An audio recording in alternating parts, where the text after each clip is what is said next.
What's going on, Master Duel fans? James Polk here. Upon finishing Season 14, if that's what I believe it is, wanted to update the Magical Musket deck profile for you guys, and obviously wanted to make up some of the changes off from the main deck because of the new cards coming out, just to facilitate this deck a lot more better than ever. And before we get things started, first of all, I know what everyone is thinking on what's going on with this extra deck right now. Aside from the 3 Maxes and the Lina, the deck can actually handle on its own, no problem, even with or without the Maxes as well as the Lina. And more importantly, be sure to like, comment, subscribe, and share. And if you haven't tuned in already, hit the notification bell to keep yourself constantly updated. And let's get into this deck profile for you guys.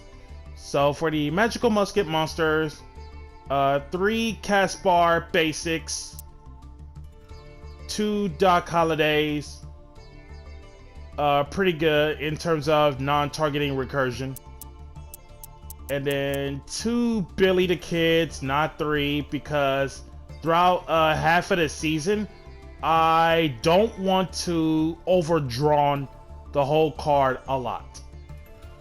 3 Bellstar basics, 2 Calamity Jane, 1 Wild Bill Hickok, and 1 Samuel the Black Huntsman. And if you're wondering why those names instead of the Yu-Gi-Oh monster names, it is because the origin history of Magical Muskets. And then the hand traps, 2 Ash, 2 Ghost Ogre, and 2 Droll.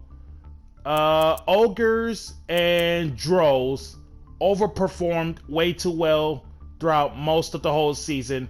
And then Ash, she definitely comes up around like close to half or 3/4 throughout the whole season.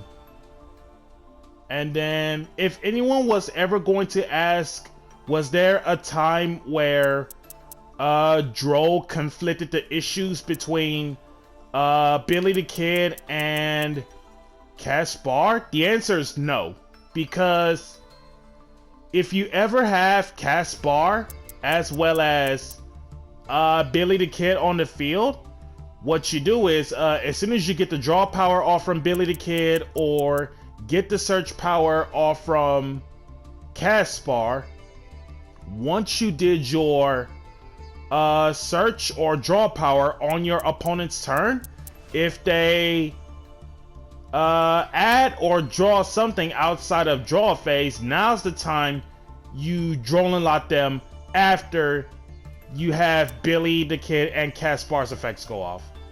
And then Samuel the Black Huntsman, on the other hand, in terms of on-field wise, is where games involving this guy is where if I expect to see bigger monsters that this deck cannot handle, certain monsters that has the potential to have knockout cards good to go, and you'll see what I mean when it comes to the potential knockout cards.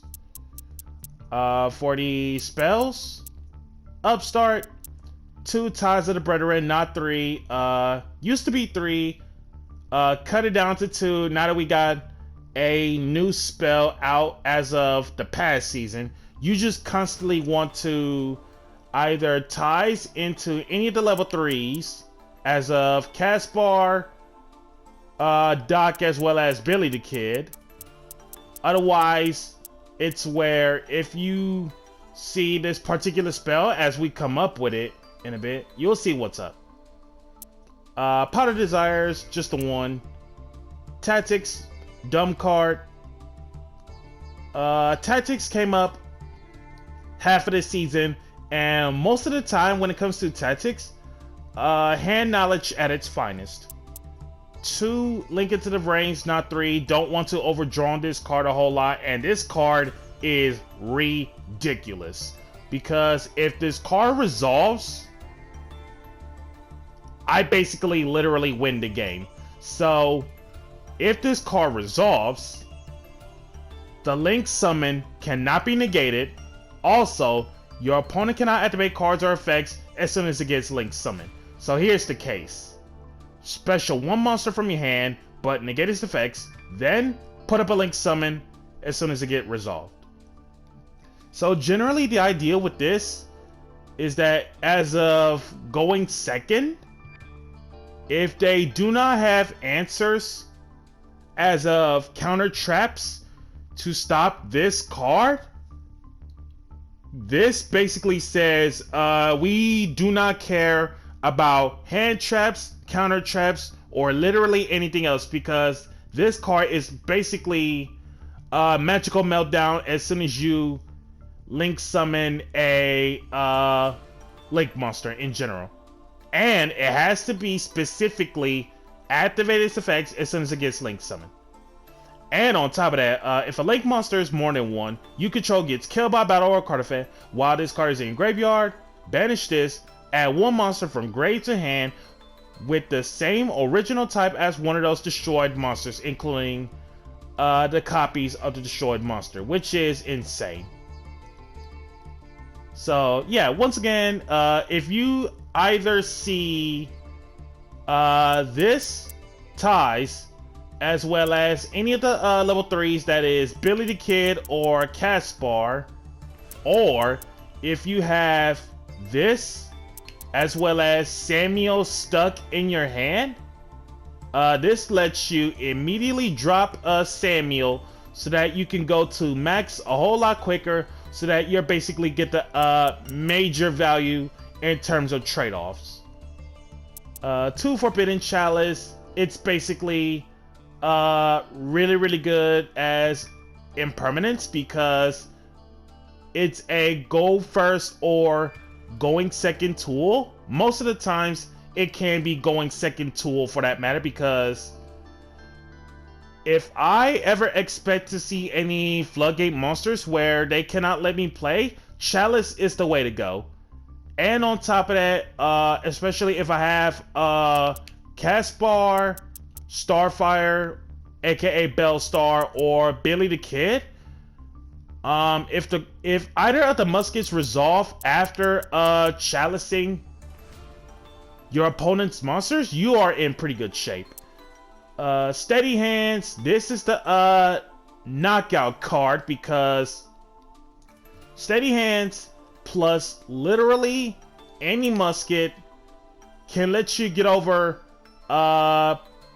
towers like cards, as well as way too much large attack in any situation. So the Steady Hands situation, as I call it, is where if I expect to see let's say like Apocalypse towers as an example, like when it comes to Cliff Forts, assuming that if I ever normal summon any of these lower level muskets, towers is 3000, so you got Billy the Kid at 32, as well as Calamity Jane at 3000, Wild Bill Hickok at 34.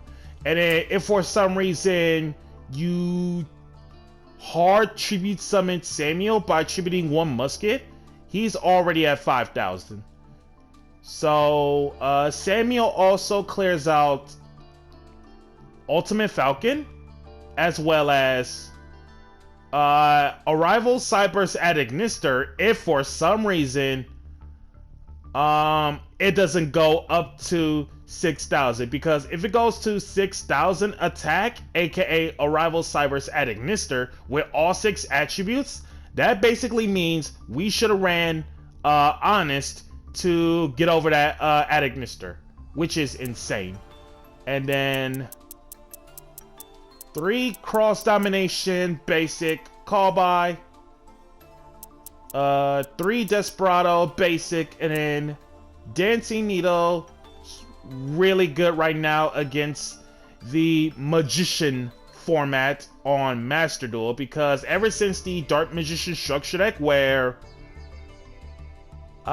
if they go Magician Souls to send something from dead to graveyard, we could just outright Dancing Needle just to cut them off from Magician Souls as well as Eternal Soul targets before they think they can revive the card.